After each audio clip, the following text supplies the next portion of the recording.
Hello everyone, it's Paola and today I'm going to do a book unhaul. These are all books that I have either read and disliked or that I've read and that I no longer have an attachment to. So without any further ado, let's get into it. The first couple of books that I am getting rid of are the first three books in the Lying Game series by Sarah Shepard. So it's The Lying Game, Two Truths and a Lie, and Never Have I Ever. These are books that I recently read. I think I wrapped the series in March and I enjoy them a fair bit, but I don't have to own them, you know? Next, I'm getting rid of books 1, 5, and 6 of the Mortal Instruments series by Cassandra Clare. I read them a really long time ago and then I decided I no longer wanted them. I just kept them because they were my tripod along with the other series that I'm going to unhaul, which is the Infernal Devices series by Cassandra Clare. I read them a while ago, enjoyed them, didn't really think much of them. Next up we got The Third Way by Alvin Toffler. This is a book I chose to keep because it was at a time where I was still pretending to want to read books that had to do with my field of study in college, but I no longer want to pretend. The Glass Castle by Jeanette Walls. I tried to read this during the stay-at-home reading rush and I just couldn't.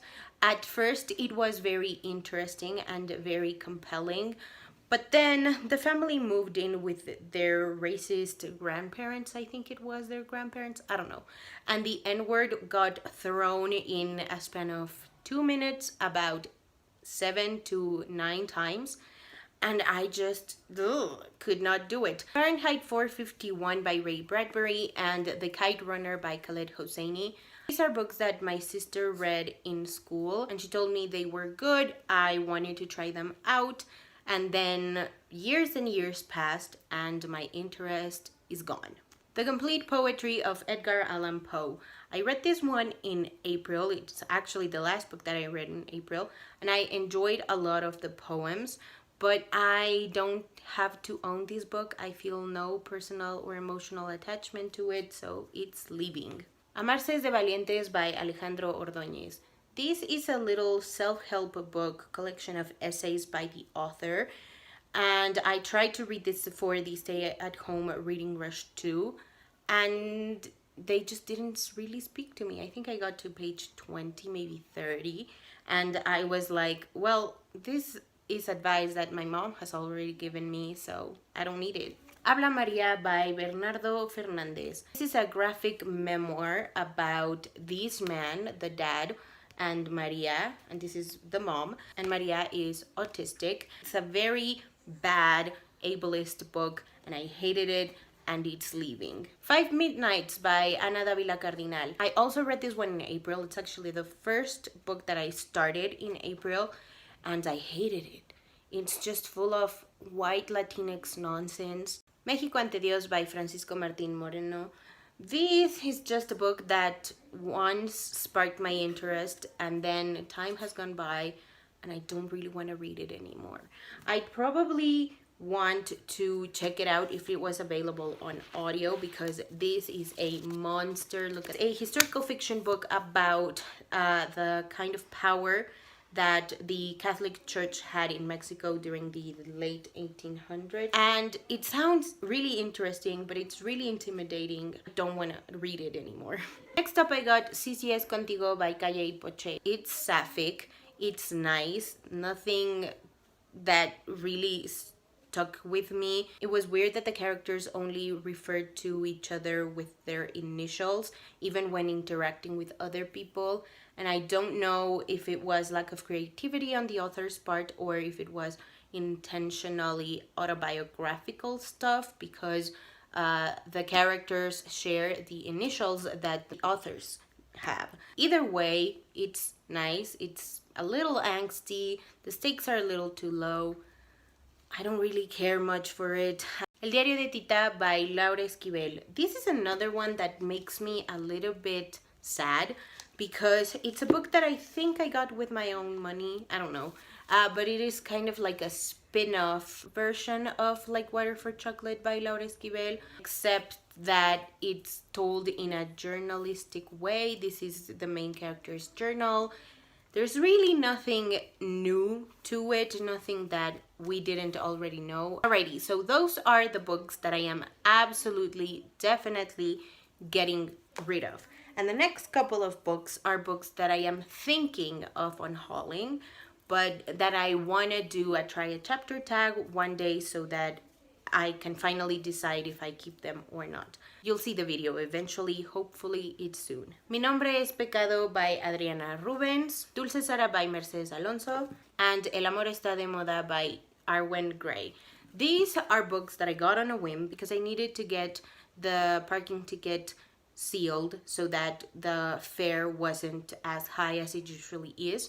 And these were really cheap romance books. I'm not gonna lie, I am a little bit intrigued by them, considering all the reading projects that I have in the works and the romance book club that I just announced.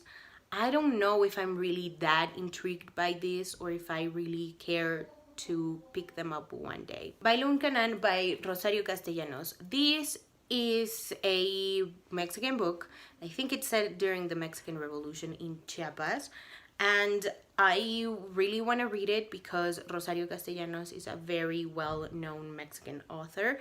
And I really love reading about the Mexican Revolution. So I will try it out. I really do hope I enjoy it enough to keep it. The Handmaid's Tale by Margaret Atwood.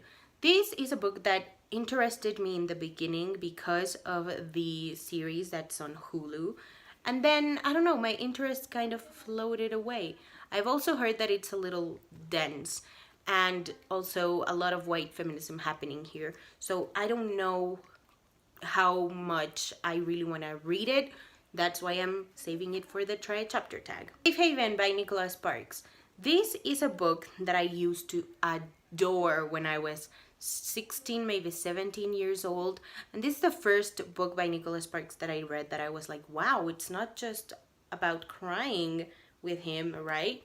And I know he's a dick, like, don't get me wrong, I know he's a piece of trash, but I want to reread it just so that I know if it was actually good or if it was just my 16-year-old brain telling me it was good. The first chapter alone should tell me if this is worth rereading or not. Sirena Selena Vestida de Pena by Mayra Santos Febres. This is a magical realism, maybe fantasy book, maybe, I don't know the genre of it, but it has mermaids. And it's written by an Afro-Puerto Rican woman, and it's also gay. So it sounds really, really interesting, but I've seen reviews of it, and apparently it's not as great as I make it out to be, or as the synopsis makes it to be. So I'm going to read the first chapter and see for myself. El Diablo me obligó by F.G. Hagenbeck. This is the source material for the TV show called Diablo, and what interested me about it was the fact that it was set in Los Angeles as opposed to Mexico City, like the series. But now I don't really know if I want to check it out. And lastly, we got Diablo Guardian by Javier Velasco. This is another book that was turned into a series. I honestly don't know what it is about. I just know that the main character is a woman, and this book is written by a man. So I don't know how much I trust the Mexican male gaze. I've heard great things about this book, and I've heard wonderful things about the series, but I just don't know how much trust I can put into those kinds of reviews, because people also told me that It by Stephen King was a phenomenal book, and I read it and I was like, yikes. Alrighty, that is it for today's video. Thank you guys so much for watching. Let me know in the comments below what is the last book that you unapologetically got rid of, and if you haven't already and you'd like to, go ahead and hit subscribe, and I'll see you in my next video. Bye!